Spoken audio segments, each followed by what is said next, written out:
Welcome back to OpenLine. We are talking about mindfulness and gratitude tonight with our guest, a licensed marriage and family therapist, Danielle Matthew, joining us from Los Angeles this evening. Danielle, thank you again for being here.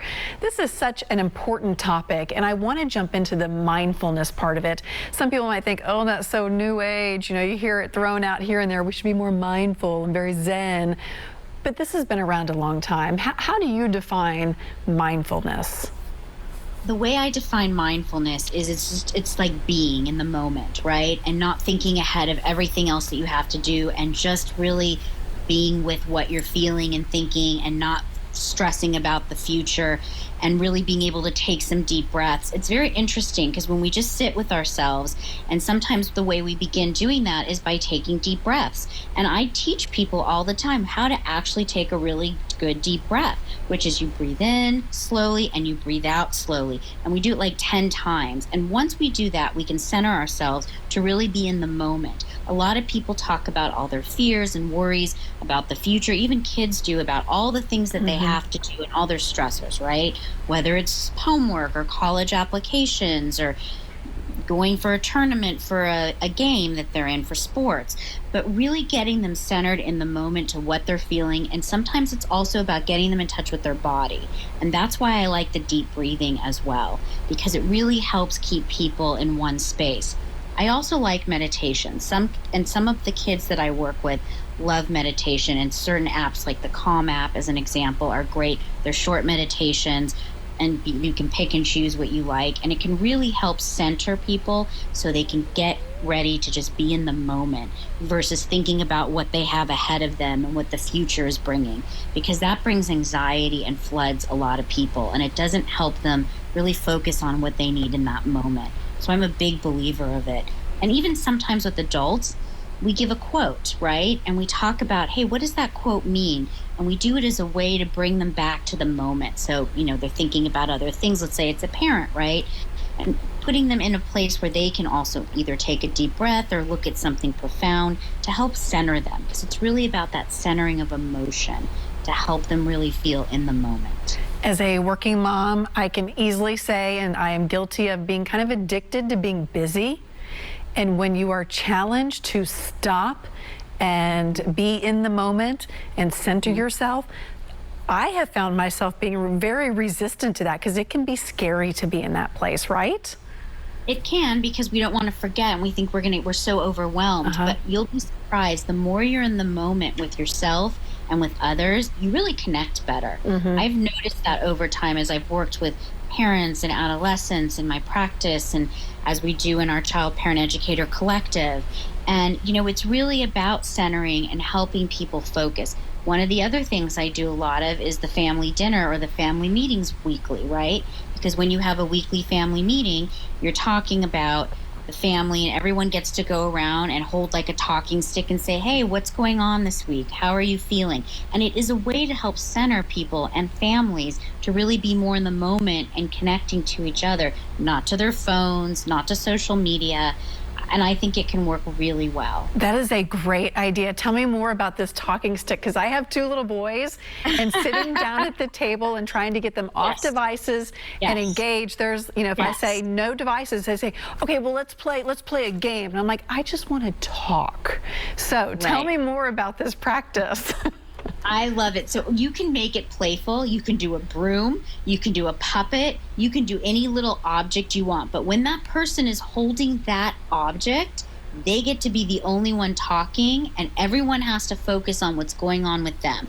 They can't have their social media with them at the table. They have to focus on the dialogue at hand. So even with a little kid, you can take a puppet, right? And when you get that puppet, that's their turn to talk. And people like that because they really respond when there's an object in their hand, and we call it the talking stick, and they can do it in a family meeting. And that keeps people present, not thinking about, oh, everything else they have to do, not eating dinner together. But that's a way to really talk as a family and connect and really teach that to your children and modeling that.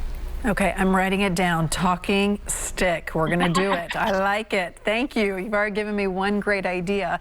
Now, you have mentioned this, but I do want you to expand on it a little bit, that mindfulness is something that everyone at every age can engage in.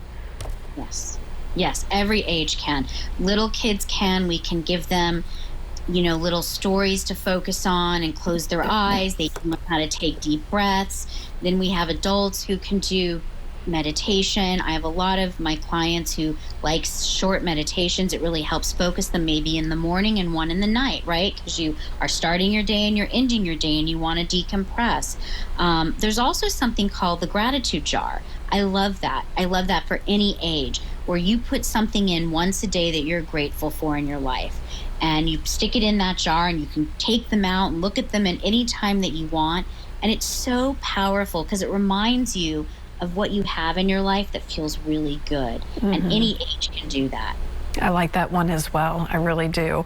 What are some myths that surround mindfulness when you are telling clients about this? Like, I want you to practice mindfulness, and what's the resistance you hear, the myths that you hear from them?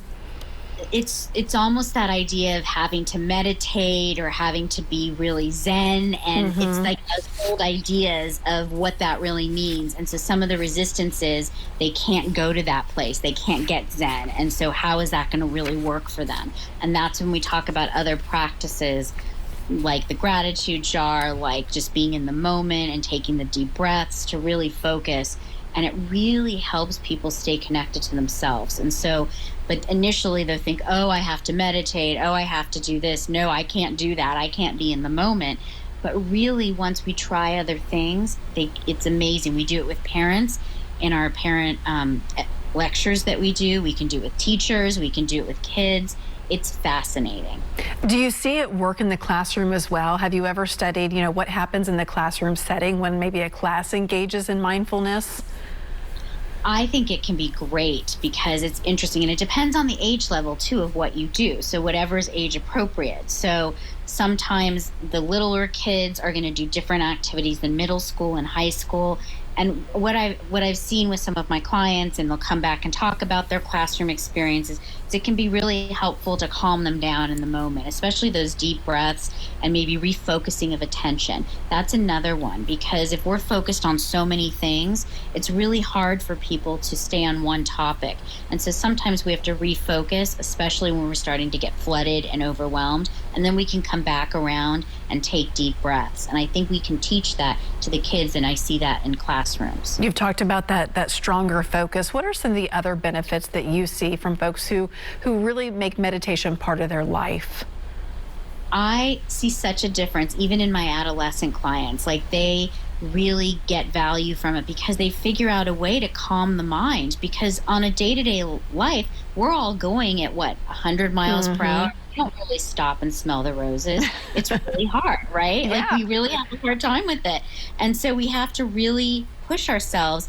And the way they can calm their bodies and the way their mind calms down just really helps them and helps them stay very focused, which I think is important. And can reduce things like stress and anxiety and depression, right? Yes. Yes. And another thing a lot of people get is what we call flooded, which is very overwhelmed with so many things at once. And that can lead to panic attacks, anxiety attacks, because they can't tolerate and they don't know how to cope with all the emotions coming up.